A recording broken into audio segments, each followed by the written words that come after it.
Hari ini saya akan berbicara mengenai judul ini, yaitu proses dan progres. Proses dan progres. Bicara proses dan bicara progres adalah dua keadaan yang selalu akan terjadi di dalam kehidupan Anda dan saya. Siapapun akan mengalami proses dan setiapapun akan bertemu dengan progres. Proses itu berbicara mengenai suatu rangkaian urutan, suatu tindakan, kegiatan, pembuatan atau pengolahan.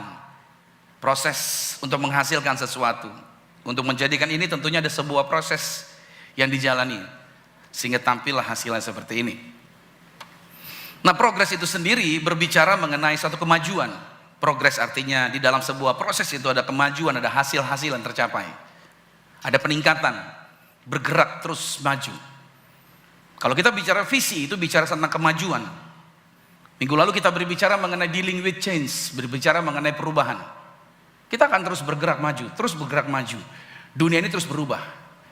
Kalau kita tidak bekerja sama dengan perubahan, kita akan ketinggalan. Nah, karena itu proses dan progres itu akan selalu terjadi di dalam kehidupan Anda dan saya.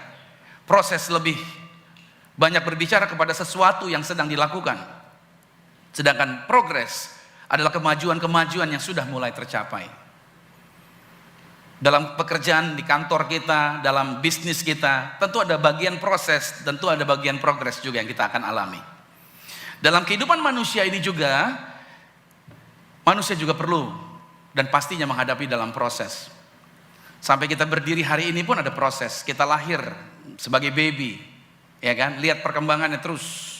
Itu proses-proses yang dijalani. Dari nggak bisa bicara jadi bisa bicara. Dari nggak bisa berdiri jadi bisa berdiri dan bisa berlari. Nah, ada proses yang kita jalani.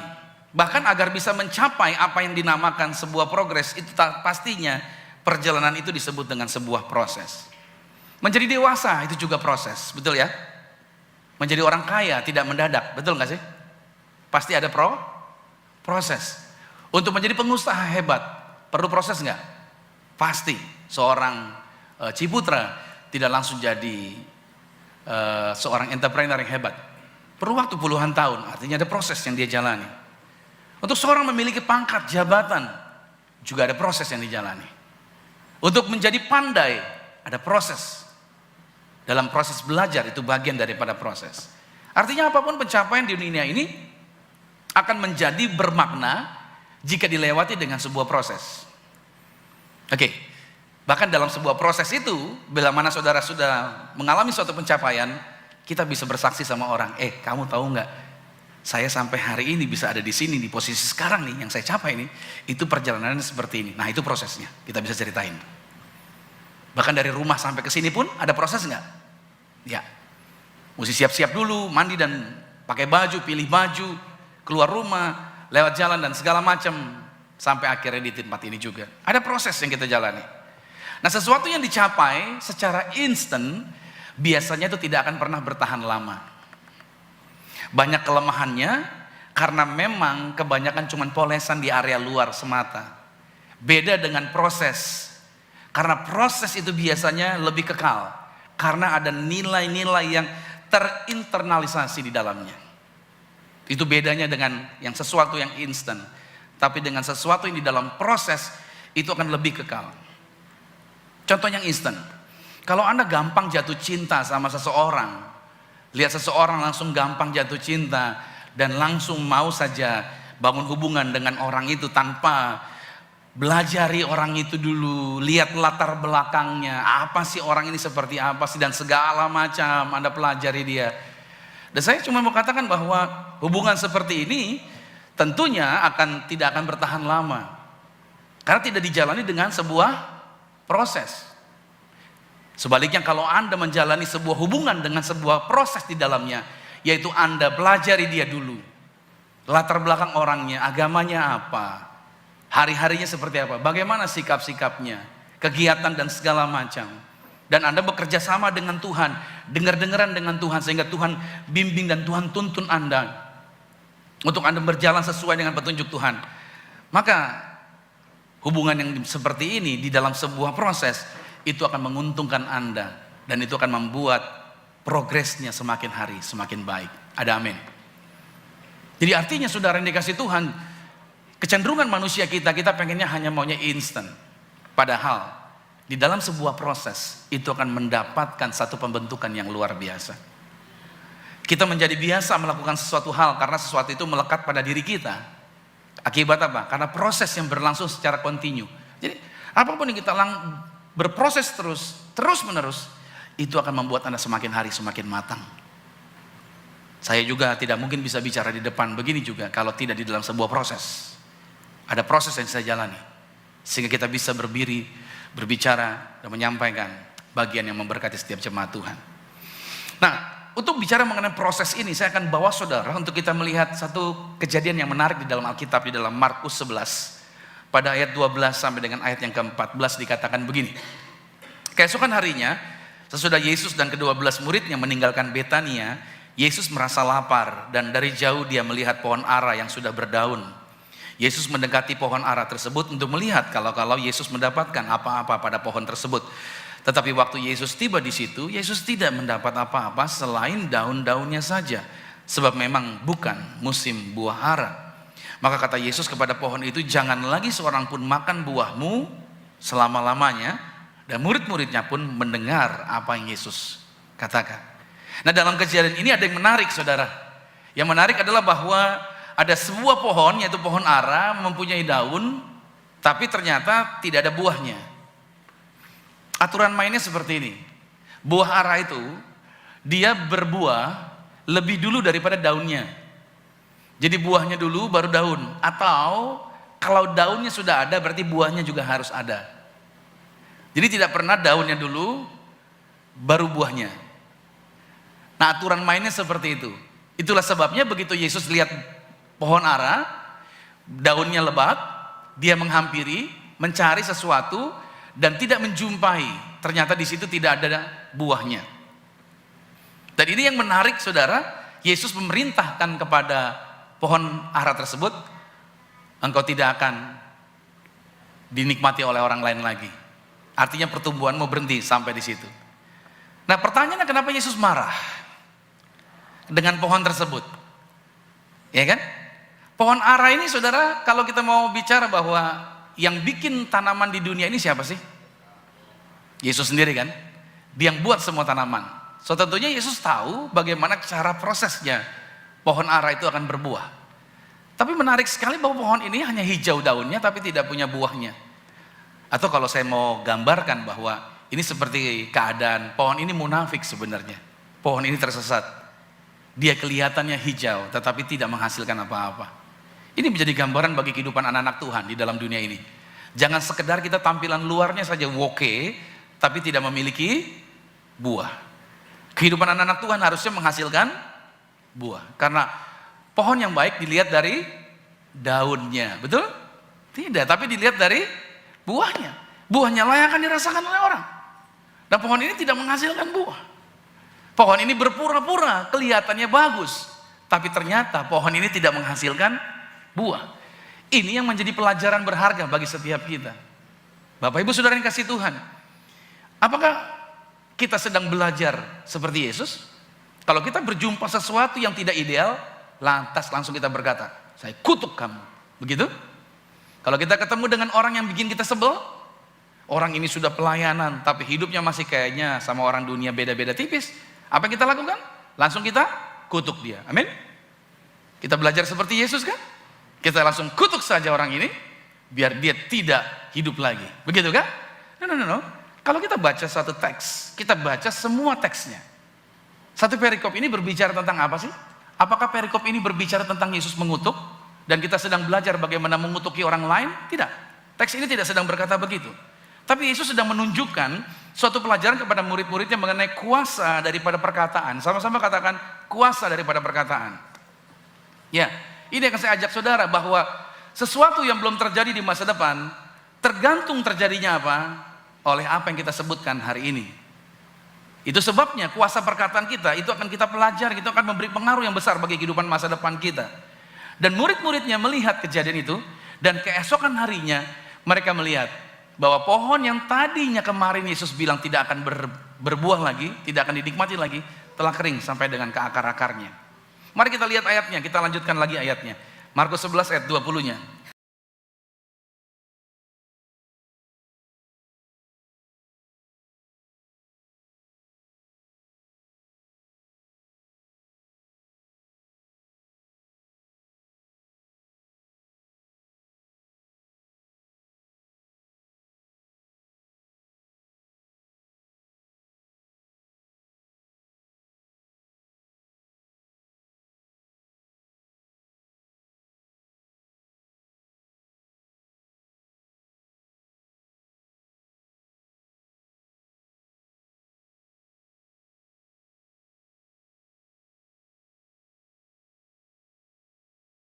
Pada waktu Yesus berkata kepada pohon tadi, tidak ada lagi orang yang akan menikmati buahmu. Kekeringan sudah langsung terjadi. Tapi murid-muridnya tidak melihat langsung pohonnya kering. Tapi pohonnya kering kapan? Besokannya. Oke. Itu terjadinya 12 jam kemudian. Dari ketika Yesus mengeluarkan perkataannya di dalam pemandangan para muridnya.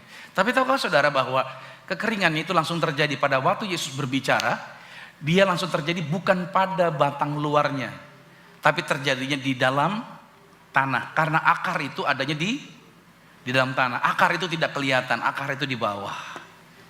Pada waktu Yesus berkata bahwa engkau tidak akan berbuah lagi, langsung dia kering sebenarnya. Tapi di bagian akar. Tidak langsung kelihatan di bagian atas. Untuk sampai ke atas butuh proses. Ada 12 jam. Nah, seringkali saya jumpai di dalam kehidupan anak-anak Tuhan, saya jumpai mereka pada waktu mereka berdoa kepada Tuhan, mereka berharap begini, harusnya Tuhan langsung jawab dong. Kalau saya minta, hari ini Tuhan saya butuh ini Tuhan, langsung simsalabim, boom, dapat. Saya mau tanya sama saudara, apakah Tuhan bekerja seperti itu? Begitu kita minta langsung, hari ini datang? Apakah langsung terjadi? Itu yang jadi persoalan. Orang Kristen pengennya begitu berdoa langsung kejadian. Tapi dari ayat ini sebenarnya kita sedang belajar bahwa segala sesuatu yang terjadi di dalam kehidupan kita ada proses. Bilang sama-sama, ada prosesnya. Ya. Karena proses itu akan menguntungkan kita. Proses itu akan membuat kita menjadi melihat kebaikan dan kemurahan Tuhan. Tentunya kita ada harapan. Saya percaya Bapak Ibu yang datang ke tempat ini, ada tantangan pergumulan, ada doa-doa, ada harapan untuk terjadinya sesuatu. Tapi saya mau katakan sama saudara bahwa setiap doa yang kita naikkan, ada waktu yang Tuhan sediakan untuk kita bekerja sama dengan Tuhan. Tuhan tidak bisa melanggar hukumnya sendiri. Ada hukum yang berlaku di dalam dunia ini. Misalkan listrik ini saudara disediakan oleh Tuhan. Tuhan yang adakan. Dari awal dunia diciptakan listrik sudah ada. Cuman manusia belum bisa menggunakan listrik. Mulai dari abad 16, tahun 1600-an, orang mulai mencari tahu tentang listrik. Dan listrik yang ada hari ini saudara bisa lihat, ini diciptakan bukan untuk mencelakakan kita, tapi listrik diciptakan untuk menguntungkan kita, betul? Rumah kita jadi terang, kita bisa menggunakan alat-alat elektronik dengan baik. Tapi harus ingat saudara, untuk saudara listrik ini menguntungkan bagi Anda harus bekerja sama dengan hukumnya. Hukumnya adalah Anda tidak boleh pegang listriknya, betul? Kalau Anda melanggar hukum itu, maka Anda akan mengalami mara bahaya. Anda akan mengalami yang namanya tersetrum dan itu akan merugikan diri Anda sendiri. Listrik tidak boleh ditempelkan pada bagian yang mengalirkan arus listrik. Misalkan rumah Anda dipasang baja ringan, hati-hati. Kalau Anda mau naik ke atas, pastikan dulu Anda bawa tes pen. Kalau Anda mau naik, Anda tes dulu baja ringannya mengalir listrik atau tidak. Karena bila mana ada kabel listrik yang telanjang karena kemakan tikus, itu nempel ke baja ringan, maka seluruh baja ringannya itu teraliri oleh arus listrik. Jadi saudara harus pastikan dulu untuk menjaga. Nah, dengan kata lain saya katakan sama saudara bahwa kita harus bekerja sama dengan hukum yang ada. Untuk itu menguntungkan buat kita. Kalau hari ini saudara bisa duduk di kursi saudara, karena kita ada hukum, sebuah hukum yang bernama gravitasi. Anda nggak perlu ngikat kaki Anda di lantai, kita nggak perlu ikat kursi kita, semua kita nempel ke bumi, betul ya? Karena ada hukum gravitasi. Hukum gravitasi menguntungkan kita, sehingga kita tidak melayang-layang. Tapi hukum gravitasi akan mencelakakan kita pada waktu kita berusaha berdiri di atas sebuah gedung tinggi dan berusaha terbang dari sana dengan berkata, I'm Superman. Dan percayalah saudara, begitu Anda mencoba itu, gravitasi akan menarik Anda ke bawah dan membuat orang itu mengalami kematian. Kalau dia sampai jatuh ke bawah dan mati, itu bukan karena gravitasi sedang marah sama dia. Paham sampai di sini? Tapi karena dia tidak bekerja sama dengan hukumnya. Tuhan dalam menjamah kita, Tuhan dalam memberkati kita, Tuhan dalam menjawab doa-doa kita, dia juga bekerja sama dengan hukum-hukumnya. Bilang amin dulu nih. Dia tidak terburu-buru, dia harus bekerja sama, dia tidak bisa melanggar firman-Nya sendiri. Di dalam Mazmur 89 pada ayat 35 dikatakan begini, aku tidak akan melanggar perjanjianku Dan apa yang keluar dari bibirku tidak akan aku ubah. Tuhan tidak pernah melanggar firman-Nya. Oleh sebab itu saya selalu sarankan sama Bapak Ibu Saudara, bacalah firman Tuhan, karena disitulah hukum-hukumnya, cara kerjanya Tuhan ada di situ. Nah kalau kita seringkali bingung dengan Tuhan, kok doa saya belum dijawab, kok hidup saya seperti ini, coba dilihat lagi buku manualnya deh. Coba lihat lagi Alkitab bilang apa deh. Bukan Tuhannya nggak bisa tolong kita, tapi kitanya sudah tidak bekerja sama dengan hukum-hukumnya Tuhan. Halo? Kenapa kita sakit-sakitan? Bukan Tuhan yang sedang ngomel sama Anda karena Anda jarang ke gereja, makanya Tuhan bikin Anda sakit. Bukan. Tapi kitanya tidak menjaga hidup kita dengan baik. Kita tidak mengikuti panduan firman Tuhannya. Segala sesuatu yang tidak mengikuti panduan itu akan error dan akan mengalami kerusakan. Tuhan juga telah memberikan Anda dan saya hak istimewa. Tahu nggak hak istimewa Anda? Anda diberi kuasa menginjak ular dan kalajengking. Setan harus lari dari hidup Anda. Anda percaya bahwa orang Kristen bisa usir setan? Atau hanya pendeta saja yang bisa usir setan? Semua orang percaya bisa usir setan. Kenapa? Karena roh di dalam diri saudara lebih besar daripada roh yang ada di dalam dunia ini. Kita bisa usir setan. Dan menarik, seringkali saya diundang sama jemaat. Pak, di rumah saya ada setan, Pak. Padahal dia bisa, harusnya dia percaya. Makanya setiap kali saya datang, saya ingetin sama mereka bahwa firman Tuhan mengatakan kamu pun bisa ngusir setan. Bukan cuma kita pendeta yang bisa. Saya datang, saya ngajarin, dan kamu bisa melakukannya. Semua Anda punya kuasa untuk ngusir setan. Anda punya hak istimewa itu. Tapi berapa banyak orang Kristen seringkali minta sama Tuhan, Tuhan tolong dong musirin setannya, Tuhan tolong dong musirin setannya. Tapi mohon maaf saya kasih tahu sama saudara, Tuhan terbatas dan dia membatasi dirinya. Dia tidak bisa usir setan. Loh, Tuhan gak bisa usir setan? Iya, Tuhan gak bisa usir setan. Karena hak itu sudah diberikan kepada orang percaya. Paham sampai di sini? Yakobus 4 ayat 7 dikatakan begini, karena itu tunduklah kepada Allah dan lawanlah iblis, maka dia akan lari daripada. Ayat ini telah memberi petunjuk bahwa Tuhan membatasi dirinya. Karena tanggung jawab untuk mengusir setan bukan lagi ada pada Tuhan, tapi ada pada siapa? Ada pada Anda. Bilang sama-sama, ada pada saya. Ya. Jadi untuk mengusir setan bukan lagi ada pada Tuhan. Jadi kalau ada setan jangan ngumpet, oh Tuhan tolong saya, oh Tuhan tolong saya. Tapi kitalah yang harus hardik. Dan prosesnya Anda harus ikutin. Prosesnya adalah tunduk, sama-sama katakan tunduk. Ya, ada bagian proses yang harus kita jalanin. Kita perlu bekerja sama dengan prosesnya. Tunduk kepada firman, tunduk kepada Allah, lalu dilawan iblisnya. Iblis kalau nggak diusir dia nggak pergi. Dia kalau nggak dilawan dia nggak undur. Ayat ini mengatakan demikian. Jadi kitanya harus usir dia, maka dia akan lari daripada kita. Haleluya. Satu lagi, saya sering kali jumpai orang Kristen, dia berkata, kenapa hidup saya begini-gini aja ya Pak? Kenapa hidup saya nggak mengalami kemajuan ya Pak? Ini lagi, karena sering kali mulutnya suka ngomongnya salah. Sering kali ucapannya, sering kali yang membuat dia menjadi lemah. Hati-hati, mulutmu harimaumu. Itu kata orang dunia. Maka hati-hati dengan apa yang kita ucapkan. Amsal 18 juga berkata begini pada ayat 20-nya. Perut orang dikenyangkan oleh hasil mulutnya. Ia dikenyangkan oleh hasil bibirnya. Ayat 21. Hidup dan mati, sama-sama dikatakan, dikuasai lidah. Terus, siapa suka menggemakannya, akan memakan buahnya. Hati-hati saudara berkata sama istri. Hati-hati saudara berkata sama suami. Memang lupa, lu kayak setan, lu kayak setan. Beneran dia jadi setan. Karena Anda sudah mengucapkannya. Ketika suami berkata sama istri, dasar lu mata duitan, gua kere kawin malu, lu kere beneran. Hati-hati dengan apa yang Anda ucapkan. Ketika Anda melepaskan kata-kata Anda sama anak-anak saudara juga, Anda harus melepaskan kata-kata yang memberkati. Karena dari setiap lidah yang kita perkatakan ucapan, itu akan kita makan buahnya. Saya jumpai banyak orang pengen sembuh. Saya percaya orang kalau ke gereja yang sakit pasti pengen sembuh, betul? Banyak orang usaha pengen berhasil. Banyak orang pengen hidupnya dipulihkan, pengen hidupnya diubahkan. Dia pernah gagal, dia pengen diubahkan, dia pengen mengalami kemajuan. Setiap orang pengen mengalami perubahan, ada kemajuan. Ada sesuatu yang bisa dicapai, masa depannya, dia pengen masa depan yang berbeda. Tapi kenapa mereka stuck? Kenapa mereka tidak bergerak maju? Sederhana, ayat ini sudah mengatakan dengan jelas. Karena mulut kita mengucapkan hal-hal yang negatif.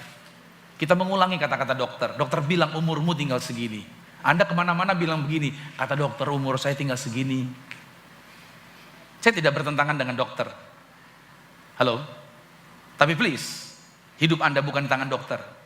Hidup Anda di tangan Tuhan. Setuju bilang amin dulu nih. Kita lebih banyak mengucapin kata-kata tetangga. Tetangga bilang sekarang zamannya begini pak, lagi susah ini bu. Zaman sekarang begini.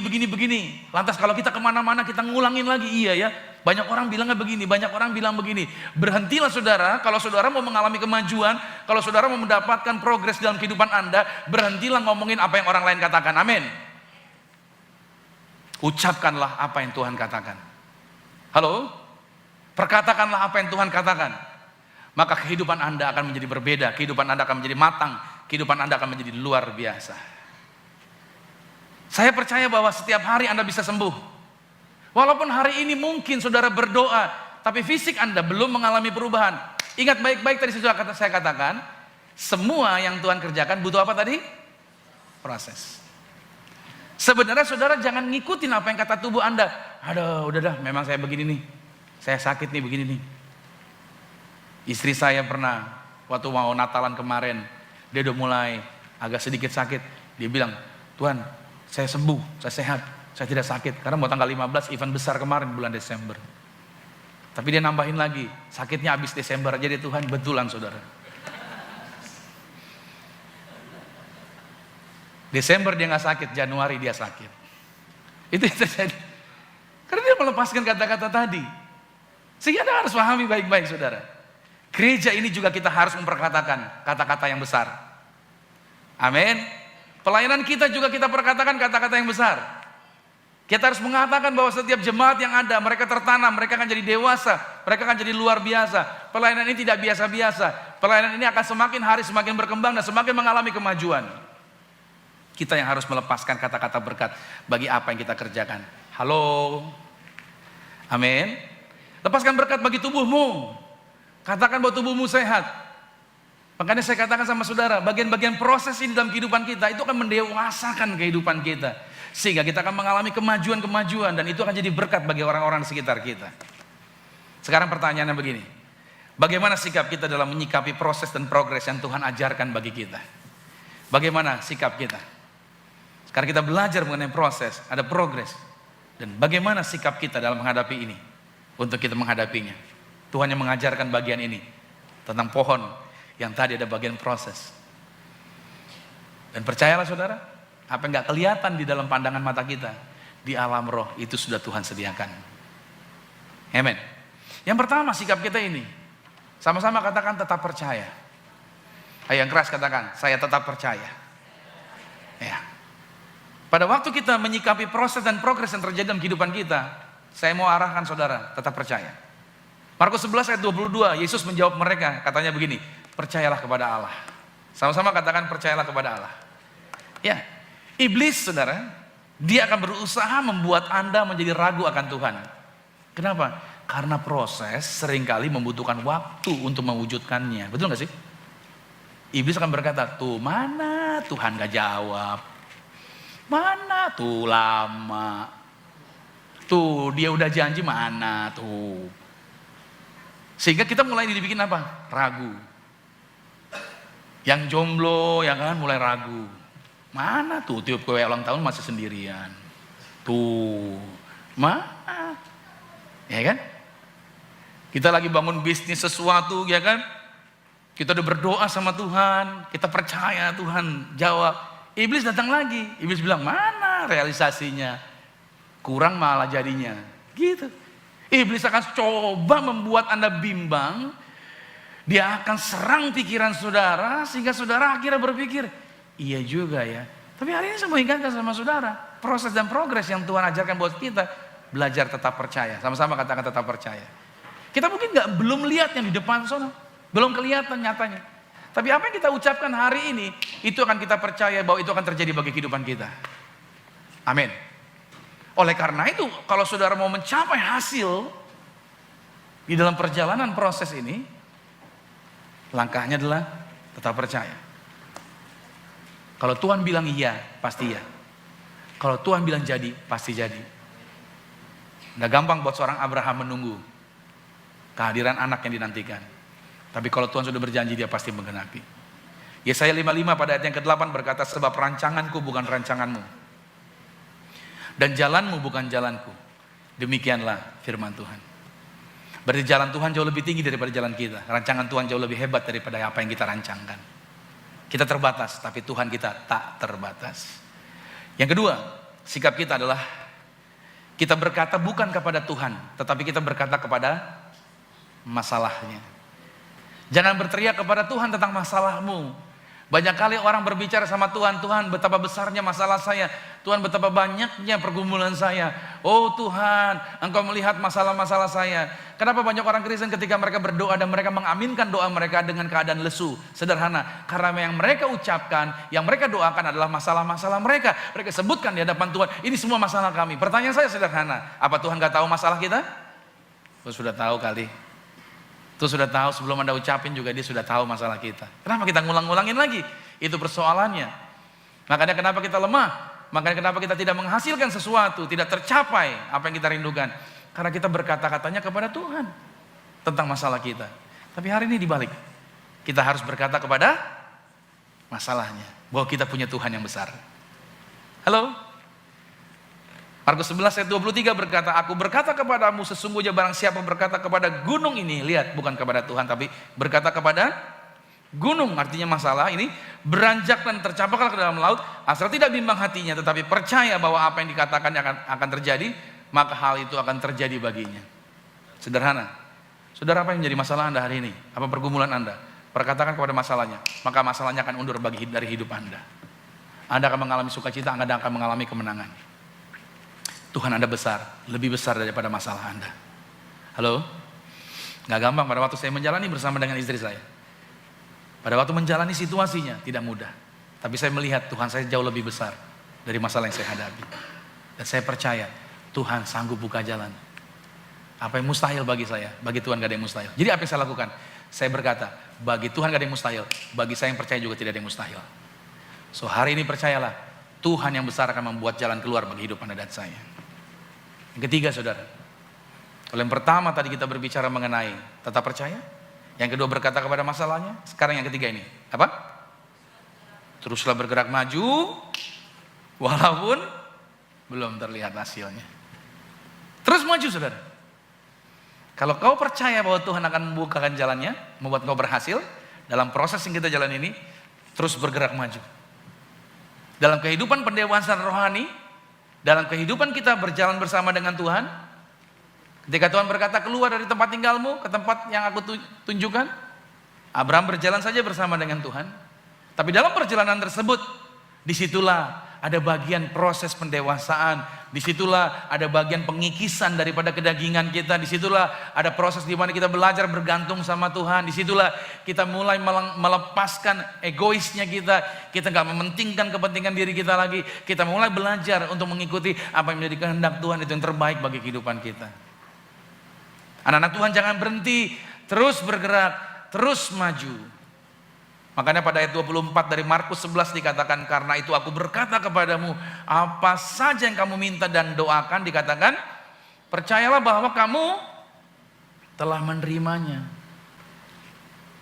Berjalanlah saudara, seolah-olah Anda sudah menerimanya. Katakan amin dulu nih. Walaupun kau mungkin masih merasa lelah, tubuhmu sakit, tapi berjalanlah dengan iman seolah-olah engkau sudah disembuhkan. Berjalanlah sebagai seorang pemenang. Halo, bermentallah, mentalmu mental pemenang. Amin. Kita bermental yang luar biasa. Dan banyak orang seringkali kelihatan dari gelagat gerak-geriknya, dia minder karena dia punya masa lalu yang buruk. Itu yang dia pikirin, itulah jadinya dia. Makanya kenapa kejadian tidak baik terjadi bagi dia? Karena dia berpikir itu yang akan terjadi bagi dia. Pikirkan apa yang Anda inginkan, jangan pikirkan apa yang tidak Anda inginkan. Amin dulu nih. Kalau Anda gak mau sakit, jangan dipikirin, bilang amin dulu nih. Kalau Anda gak mau orang lain merendahkan Anda, jangan pikirin bahwa diri Anda orang rendahan, bilang amin dulu nih. Kalau Anda pengennya bahwa Anda menjadi orang hebat luar biasa, berpikirlah bahwa Anda orang hebat luar biasa. Amen. Tuhan berikan kemampuan ini, makanya apa yang kau doakan, apa yang kau percaya, aminkan itu, maka hal itu akan diberikan kepadamu. Jangan lihat kenyataan yang ada, tapi percayalah bahwa janji firman Tuhan. Makanya saya percaya bahwa Tuhan yang mengatakan, tuaian banyak, tapi pekerja sedikit. Berarti apa yang harus dilakukan? Tuainya pasti datang. Yang perlu dipersiapkan adalah apa? Para pekerjanya. Siapkan para pekerjanya. Siapkan orang-orangnya. Nanti tuaian akan datang mengunjungi kita. Amin. Saya bersyukur sekali ketika saya membaca firman Tuhan ini. Bagian proses dan bagian progres ini. Pada waktu kita berjalan, ada proses kita jalani. Dalam setiap proses yang kita jalani, ada progres yang terjadi. Nah, dalam proses dan progres yang kita jalani, kita perlu celebrate. Sama-sama katakan celebrate. Artinya rayakan. Ada perubahan yang terjadi sekecil apapun kemajuannya, tetap saudara mengucap syukur. Terima kasih Tuhan, Engkau luar biasa. Amin. Saudara jangan tidak bersyukur. Apapun perubahan yang terjadi atas orang sekitar Anda, mengucap syukurlah. Terima kasih Tuhan, ini perubahan yang luar biasa. Doa saya buat saudara pagi hari ini, saudara pulang berbeda. Amin. Ada proses yang sedang dijalani hari ini, tapi percayalah, apa yang saudara imani di dalam Tuhan, melalui bagian ayat ini, itu akan terjadi bagi kehidupan Anda. Berhenti berkata yang negatif, berhenti berpikir yang salah, berhenti berkata-kata yang tidak nyaman, tapi perkatakan kata-kata kebenaran yang Tuhan sediakan buat setiap kita. Ada sebuah tulisan ini yang seringkali orang baca, dan tulisan ini berkata bahwa proses tidak akan mengkhianati hasilnya.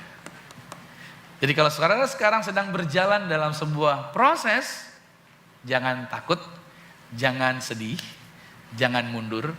Itulah waktunya saudara akan mengalami kemajuan yang luar biasa. Siapa yang diberkati Tuhan hari ini? Kita beri tepuk tangan yang meriah bagi Tuhan.